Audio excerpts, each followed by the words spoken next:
What's keeping you from getting to profitable now, mom business owner? Tell me. I want to know all about it. So we're going to get into that. I'm going to give some tips on some of the things that I have heard from other mom entrepreneurs about the things that have stopped them from getting successful, getting to profitable, all of those things in business. But feel free, if there's something different that comes up or resonates with you, please tell me all about it. If something piques your interest in here, that you're like, that's it, that's exactly mine, please share that with us too. So let's go ahead and get started. I want to be mindful of your time tonight. So welcome. So this is all about debunking the myths that we believe when it comes to reaching success in business and discovering how to reach our goals. Because at the end of the day, that's the whole purpose of it. Nobody's trying to get into business to not be profitable or to not be successful. That's plain and simple. All righty. So next, let's talk about 7 myths that you thought would get you to the bag. These are the top 7 things that I hear from other mom entrepreneurs in the way of, well, I thought this was going to help me get there. Well, I thought this was what I needed to do. Well, let's dig into it. All right. So myth number 1, if I post on social media, I'll make money. Let me start with this. Let me start by saying, disclaimer, there are people, if you follow people like King Ashley Ann, Marketing by Monray, Neo Davis, Ellie Talks Money. There are some people in these IG streets who are absolutely positively making 6, 7, and 8 figures on a regular, for real, for real. But here's the thing, they're not making that money by just posting. There's a whole system to this thing. There's a whole like business to this thing. It's not just because they post every now and then, or they put a post here, or they do a reel here. It is very strategic. So that's the thing. A lot of people think, oh, well, if I just get on there and I start getting followers, then I'm gonna start making money. I can start putting all my ads. And that's the thing. Like I see people, they put all their whole posts is either all selfies, but it's your business page, or it's all about their sales. Well, it's your business page, but we need to know more about your business page. We need to know, and we'll get into that. We'll talk about that. So again, that myth about, oh, if I just post, then I got this, I'm going to make money, right? All right. So now let's talk about this. Social media engagement and consistency is absolutely the important part about growing your business. You're not going to get it just because you are posting, right? There's something to actually engaging with your potential clients or customers and being consistent that is really at the core of growing. All of those people I mentioned, they go live like on the regular, every single day, multiple times a day. Or you will see that they post their people, their team, they're out there posting for them multiple times throughout the day. It's not just a one and done kind of thing for them. It's a whole system and a whole business to this thing. And it's a strategy, and it works absolutely, because there are people out there who are making it and bringing it in, So at the end of the day, just a post here and a post there, it's not the all that ends all, right? And it's not going to directly correspond to you bringing in the bag and making all the money, right? So I want to do this. I suspect, and I'm going to look on Facebook in 1 second. I'm going to pause for just a second, because on my end, it's looking like you cannot see my screen, but I do want to make sure that you can. So give me 1 second. I am going to jump on in to the Facebook page and make sure that you are all seeing what I see on my screen, right? So give me 1 second. I'm going to go ahead and do that. There we go. I knew it would come up. See, so there we go. All right, so let's get into it. Let's talk about myth number 2, right? I just want it to be right. I need it to be perfect. I can't just let it look like that. It's got to be right, right? It's that moment when you have to be honest with yourself and recognize and acknowledge that you are being a perfectionist. And to get to profitable, you will have to be able to stop the overthinking, stop the self-sabotage, and your need to be perfect. It just doesn't need to be perfect. It needs to be your best that you can give right now. Okay? Because the people who are going to judge you for that, they probably just aren't your customer in the first place. You ever realize that? Sometimes people, the main people who are criticizing what you do, you think about it and you're like, that's not even my customer. Like, they don't even matter to this big picture, because you're going to find the people who need you, they're going to be completely receptive to what you deliver. All right? I'm not saying put your stuff out there with 16 million thousand typos. Nah, definitely check for typos. I'm not saying don't try it to make it the best that you can make it be. I'm saying don't get so caught up in your need for it to be perfect and be done perfectly right that you don't do it. Because at the end of the day, imperfection is better than inaction.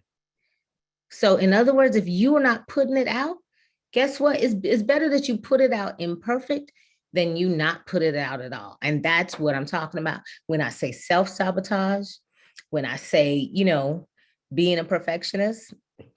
At the end of the day, you actually have to go ahead and put forth the effort and do the thing. But don't get so caught up in it being perfect, because it won't be. At the end of the day, no matter how much time you put into it, there's going to be something messed up. It's all right. Fix it and keep moving. All right, here we go. All right, moving on. All right, so myth number 3, owning a business is hard. Oh my gosh. Is it? There's simple things that you can do in your business to make sure that it's easy. People have been doing this for years. Yes, some things have changed throughout the years. But guess what? At the end of the day, there are millions of people opening up businesses every single day. That's for real, right? So number 1, and I'm not saying it's easy. It's not easy peasy. However, how you look at it will also, it's a mindset thing. If you look at something, you're like, oh, that's so hard. Man, I can't do that. Guess what? You're right. Because you've already told the universe what your reality is. But if you take on a view that's different and not skewed in that negative way, it's amazing what you can get done. But I want to give a couple of tips that's really going to help you when it comes to getting your business quickly to be able to get monetized, right? So number 1, build your audience on one platform. Don't try to do it everywhere. I'm not saying don't go and grab your name. Grab your name on every platform for sure. But choose one to focus on. Where are your people most, right? So yeah, I have a Facebook group. For the most part, that is for my program and people who are a part of that.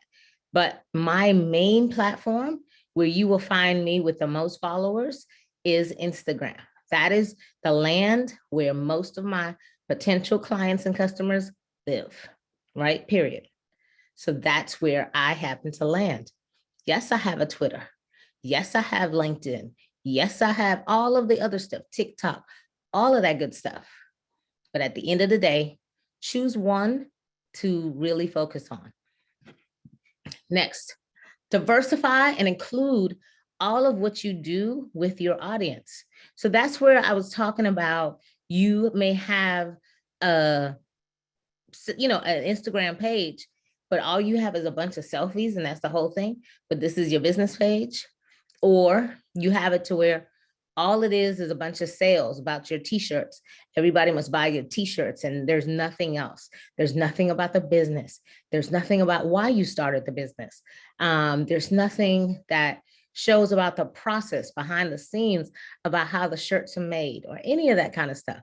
You really want to diversify, meaning that you want it to be a full picture of your business so that people can connect to your business and relate to your business, right? So you want to share the whole business, not just one lane. So that's why I was talking about that earlier. But number three, you also want to focus on one brand, one company, types of products and services at a time. I give the example. I happened to come across a business card that I got from a lady I met a couple of years ago. And literally, I hadn't even, well, I'm sure I noticed that at the time. But when I looked at the business card the other day, I looked at it and I was like, on the back, it talked about a children's book. On the other side of the card, it had like 3 different things. It had these like products and lotions and stuff. And then it also had about her and her coaching business. And then it also had, I can't even remember what the other thing was. I got lost after those 3. So you really want to decide what you're going to focus on, and I get it. We all talk about multiple streams, and we'll talk about that later on for sure. But initially, you want to find one thing to focus on so that when you meet people, you're not all over the place. You want them to be able to say, oh, Denise does this. She helps moms who are starting a business with clear messaging and creating a go-to marketing plan so that they can get to making money now, period. You really want them to know who you are. If they are passing on referring you to somebody else, they need to know who you are. They need to know in a couple of words how to describe you. But if they're like, oh, well, she got books and she got lotions, and then you don't want that for sure. All right, so here we go. Number 4, in your business, one thing that you also want to do, pay yourself. And I said that, yes, pay yourself. A lot of people get caught up in that, and they end up like paying themselves last. That's the last thing you want to do. The reason you got into this business is to help you be able to sustain yourself. I hope it has something to do with financial freedom, right? So that means that your goals must include you paying yourself.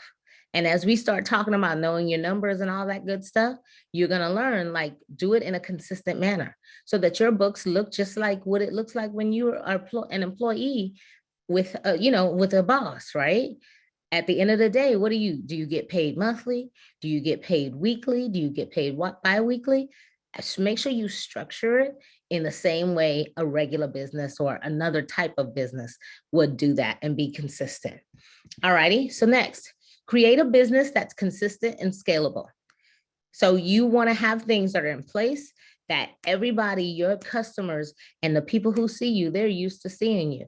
Like I remember, in 2020, I had these workshops. They happen every week. You can guarantee it. I have a friend that I follow every single Wednesday at 8:00. I know where he is. I mean, literally, if he's not on at 8:00 on Wednesday, I'm calling because I'm like, hey, what's going on? You okay? Like literally, he hasn't missed one. And even if he missed one, he'll have somebody else in place for him. Like, he's that consistent, and it shows because people come to listen to what he has to say. People value the information that he brings because of that consistency. They know what to expect from him, right? All right, so make sure you're being consistent, and then we're going to talk about how to be scalable, because scalable is when you put things in place to where it's easy. Even if you're not there to show up, somebody else can know what needs to be done and make sure it still happens, right? All right, so number 6, always reinvest into your business, right? So that's another thing. At some point in your business, you're gonna have subscriptions and things that have to be maintained, for whether it's for like your email list, whether it's for a CRM, your client relationship management software, whether, keeping all, it could be where your course is held, wherever your products are held, for your landing page, your website, all of these things. You want to make sure that you are reinvesting money that you bring in into that business to maintain and keep things flowing. I can't tell you how many times a week I go looking for somebody and I click on in their profile on their website and it's not active. I get that 404 error or whatever it is that says that their website is not operating anymore. It matters. Again, that's a part of being consistent. All righty, so let's move forward. Myth number 4, I can't afford to hire a team or to pay for subscriptions. I'll just do it by myself until I can pay others too, right?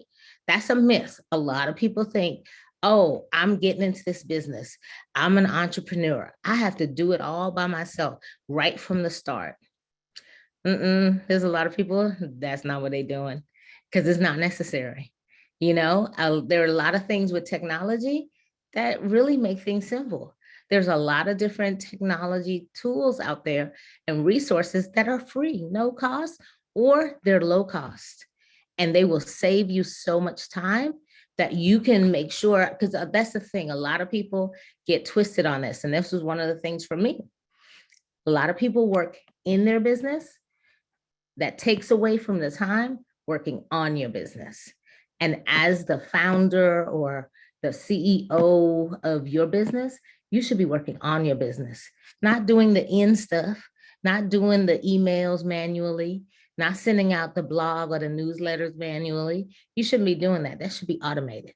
Those should be in place without you showing up, period. All right. So let's talk about it. That's why I say automate, automate, automate. When you get a product or a service, you want to automatically set up an email sequence that goes out on repeat. Every time somebody purchases that product or that service, they should automatically get put into a sequence that you do not have to press play on. The only thing they have to do is press click and buy it. And then they automatically get a series of emails. Automate those kinds of things. It matters and it keeps you from having to do that all the time. But you also want to do that with people who are new subscribers so that now that you have an email list and you start building that, but you want them to start getting a series of emails too, even if they didn't purchase anything. You want to stay relevant to them and stay engaged with them, right?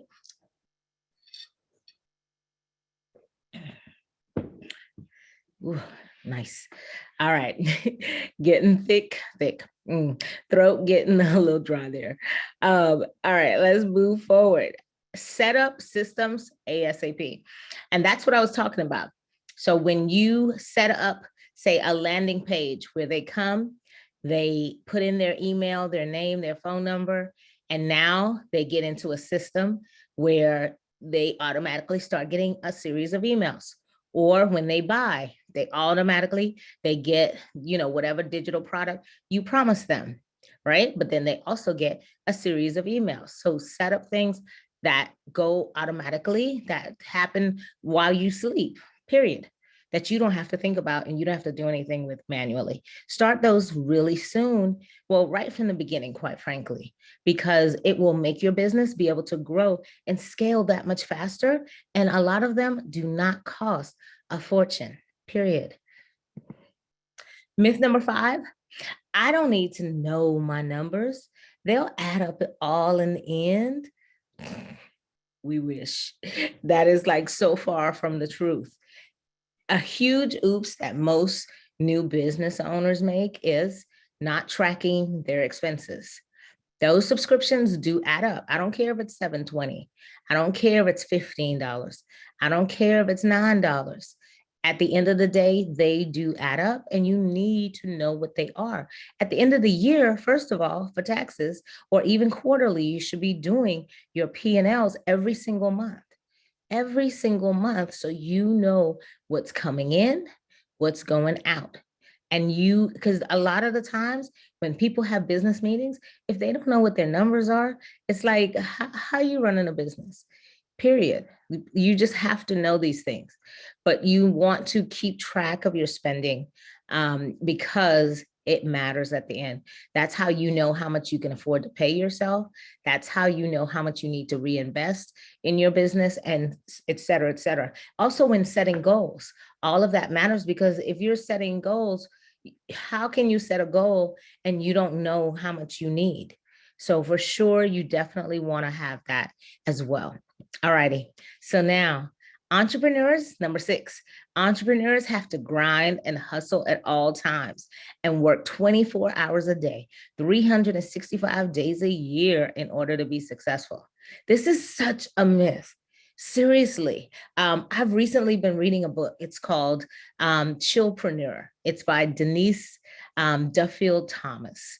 And it's amazing because there's just so many ideas that we have, especially as women, especially as moms, around this whole idea that we have to grind and hustle in order to be successful.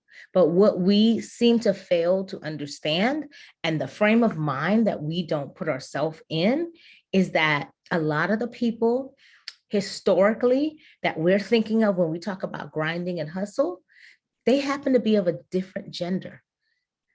And guess what? They also happen to not be the primary caregivers for the children, nor do they happen to also be the primary person who takes care of the household. That's very interesting, you might think. So that makes this a whole different ballgame. So as a mom, especially being selfless, as many of us are, like, really? Now we're going to throw this other responsibility of being on every day, 24 hours, 7 days a week, and grinding and hustle? Like we don't already do that? That doesn't even make sense, because the whole idea behind you becoming an entrepreneur, I'm willing to bet, has a lot to do with you being able to spend more time with your family and gaining financial freedom. I don't know about you, but that's most people that I know, that it really revolves around those two things. So that whole idea that now, because I can speak to this myself. When I first left my job as a teacher, where I was getting in there early, leaving late, taking stuff home, when I first became an entrepreneur, I realized, oh my gosh, I'm working more than I was working before, and I was so stressed out. I didn't notice it to a certain degree because I was loving what I was doing as well. But I also realized that I was not doing the things that I really had intended to do. And you have to be very intentional. And that mindset behind the hustle and the grind, I realized, no, I don't, because that's not so smart. I don't want to be a hard worker in the sense of it being such a grind and a hard hustle. Nah, because I can do things that are smart. And that's where the automations, that's where the systems in place, that's where setting up standard operating procedures, so that if you are not there, somebody else can just pick up where you left off.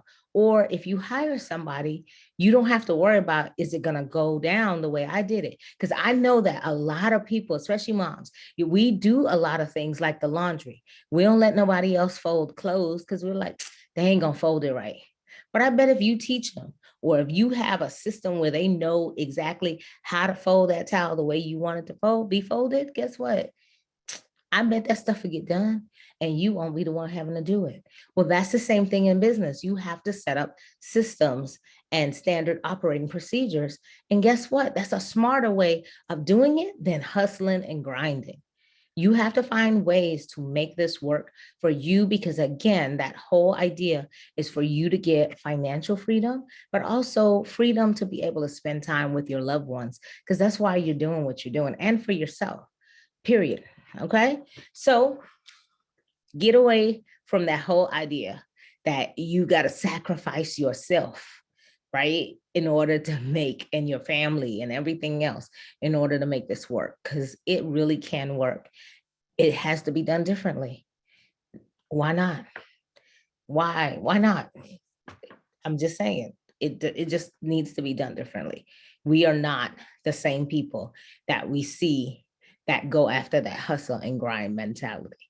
So there's no reason for us to do it that way. All right, myth number 7. We're almost there, y'all. My ideal client will see me and know what I bring. Say what?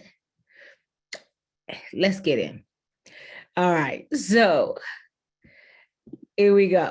I motivate career women. Well, let me back up. So what I meant with that statement was a lot of people have this idea that, you know what, I'm just going to tell them what I do and they're going to get it. And it's all about messaging. It is all about messaging. You want your ideal client or customer, when you tell them what you do, you want them to be able to immediately know, oh, wow, I need to work with her, right? Period. You definitely want that. You don't want them to have to guess what it is you do. And so these are some examples. I went through and I looked at some people's, they call these elevator pitches as well, but it's really your messaging. When people ask you, what do you do? Right. And that's why it's the elevator pitch. You're riding in the elevator and you say hi and they're like, oh, what do you do? And you say, I motivate career women 40 and over to identify mental blockages and create a life of freedom in their second active life. Boom.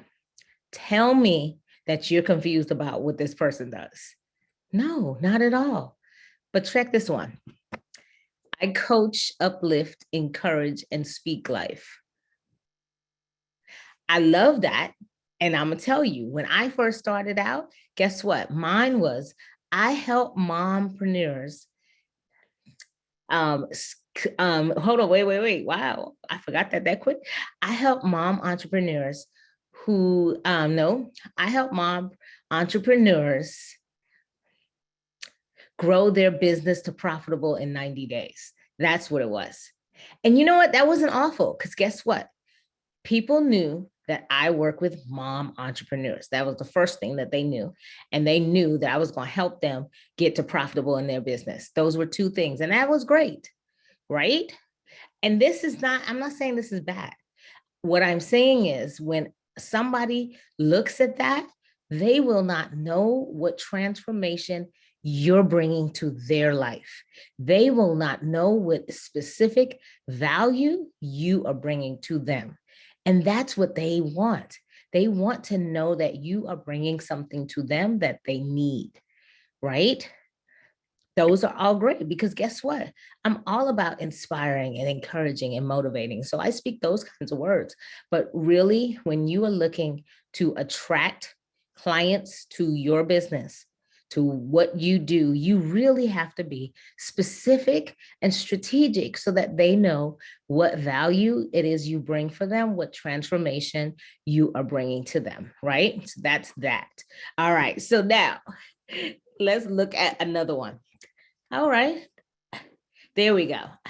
I help entrepreneurs, individuals, and businesses create great content to gain more clients. This is somebody who is a social media manager. So clearly, that's what this says. I help people who are business owners who need to create great content so they can get more clients, period. So that kind of makes sense. You get that, compared to just saying, I coach, uplift, encourage, and speak life, right? All right. So what I want to get into now, we've gone into 7 different myths. One thing that I consistently find, and the reason I left this one for last, is clear messaging. In order to really tap into your ideal client or customer, you're going to need to do some very specific things. For 5 days, I'll be doing a 5-day challenge. And all it is focused on is getting you to clear messaging to that, so that when you have somebody who says, oh, well, what do? You can specifically state how it is you help your ideal customer or client get to their transformation. You really period, across the board, with customers that I've worked with, clients that I've worked with over and over, and even with my own experience. It is such a transformation when you get from that general to getting very specific and niche down to who your ideal client is, so that they know you when you get, it's almost like you speak their language, like you resonate with them. They're like, oh my gosh, I can't tell you how many times I've literally just had conversations with people and they're like, oh, I want to work with you. Yeah, or they hear something that I'm saying about clear messaging or something about getting their business to profitable. And they're like, that's what I've been trying to figure out. Come on, let's go. Let's work. So that is really what clear messaging will do for you. It really is a transformation. It will get your clients to know that you are their person. So I will be offering the challenge April 11th through April 15th. That's Monday through Friday at 8 p.m. Eastern Standard Time. And in that week, we are going to cover so many different things. But most important, at the end of that week, you're going to have your messaging clear. And it's going to be just straightforward. You're going to know that you know that you know, so that your client knows what it is you're going to help them do and how you will transform their lives or their business. So on that note, I want to say thank you so much. As I said, I didn't want to take up too much of your time. I don't even know what time we're even looking at this point, but I really just didn't want to take up too much of your time, but I really wanted to jump in for a second and give you some good stuff to help you get to that point where you can get rid of those ideas that you have and replace it with things that are going to help you be successful in business. So thank you. So glad to see you here. If you have any questions, feel free. Send a note in the comments, leave a note in the chat, or you can reach me on Instagram. You can also reach me on my Instagram profile, Mompreneur Success Academy. You can also reach me by email, by phone, or set up an appointment with me. So I look forward to talking to you.